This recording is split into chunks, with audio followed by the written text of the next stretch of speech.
Bonjour, dans cette vidéo, nous allons utiliser les propriétés algébriques des logarithmes népériens pour transformer des écritures ou résoudre des équations où l'inconnu est en puissance.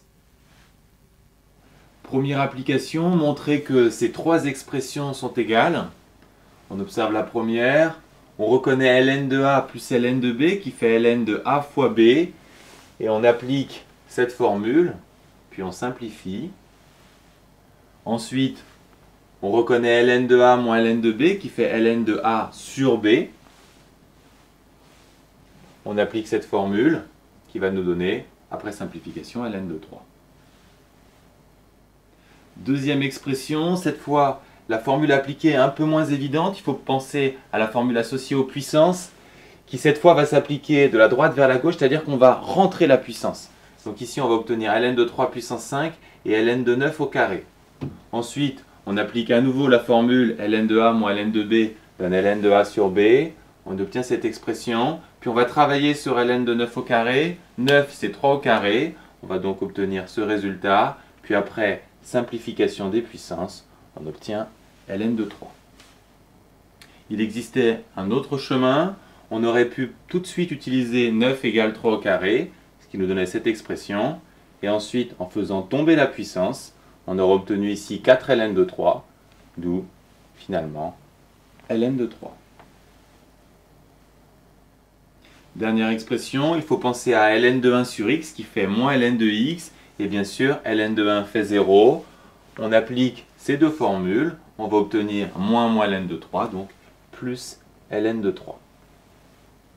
On constate que les trois résultats sont bien identiques, c'est ce qu'on devait démontrer. Cette fois, on va utiliser les propriétés des logarithmes pour simplifier des expressions de fonctions afin d'avoir des formes plus simples à étudier.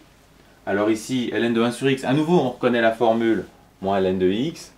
ln de e, soit vous savez que c'est 1, soit vous pensez ln de e 1, et ln et exponentielle se simplifient, et vous trouvez cette expression qui sera plus simple à étudier, notamment plus simple à dériver.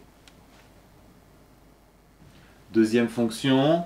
Ici, on va penser à appliquer la formule associée aux puissances, la formule qui fait tomber les puissances, donc toutes les puissances vont passer devant. On va donc obtenir cette expression.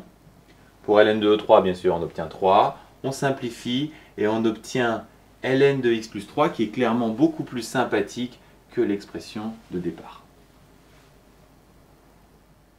À quel moment devez-vous prendre l'initiative d'utiliser un logarithme népérien ? Ça peut vous servir dans le chapitre des suites, des probabilités, des fonctions, tout simplement quand l'inconnu est en puissance. Dans ce cas, vous appliquez à gauche et à droite un logarithme et le logarithme va faire tomber les puissances.